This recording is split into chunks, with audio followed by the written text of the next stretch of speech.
This squash dish, we have, turn off that vent. We've got 1 to 2 pounds of butternut squash that's been diced up. You can buy it diced up already to go in the package to save you time. If not, you could look at cookingfresh.com and we'll show you, if you remember, show you tutorial how to cut up squash. But at least 1 to 2 pounds of cut up butternut squash. We're also doing some maple syrup. We got some cranberries as well. 2 cups of cranberries, maple syrup, like a 1/4 cup, some cardamom and allspice. So what we have is our butternut squash in the bowl. What we're going to do is add our 2 ounces of melted butter to that. So 2 ounces of melted butter. Then we have our maple syrup. Put that all in there. Yeah. Then we're going to do we have cardamom. We have 1/2 teaspoon of cardamom, ground cardamom, 1/2 teaspoon. And we got a 1/4 teaspoon of allspice. Yeah, spicy. 1/4 teaspoon of allspice to that. There we go.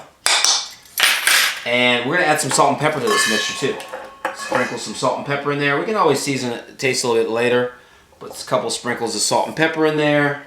And you're good. Alright. Then we're going to start tossing that all around with our butter. And also, of course, maple syrup's in there. So our oven is preheated to like 375. A nice hot oven.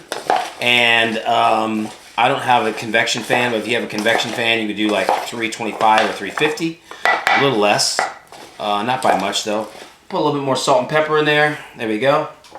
Stirring that around. We're going to get all that butter coated into our butternut squash. It's all going to melt. The butternut squash is kind of cold, so your butter kind of solidifies a little bit after you melted it. Just mix that around really well, okay? And next you're going to need a baking dish. Any kind of baking dish will do, oven proof. Toss that in. What's going to happen here is we're going to start this out and let this go for about 20 minutes.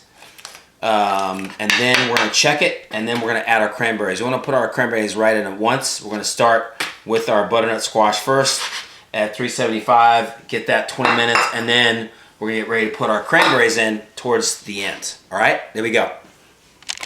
Right in the oven. All right.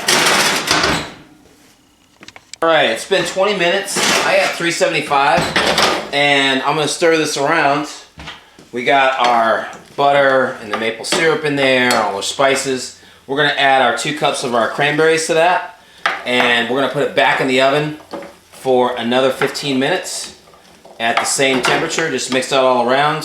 Our squash is like halfway cooked now, but now we have to cook our cranberries all in there as well. There we go. All right, so that was another, I actually went to like another, it was like 15 minutes, almost 20 minutes. And there we go with our squash. We're all ready to go. And you're going to stir that around a little bit right there. And we're going to do like one last little drizzle of some maple syrup just on the top. A little drizzle of maple syrup, a little bit more, and we're good to go. You're going to make sure that your squash is nice and tender and your cranberries are starting to break up, and you're all set and ready to serve it.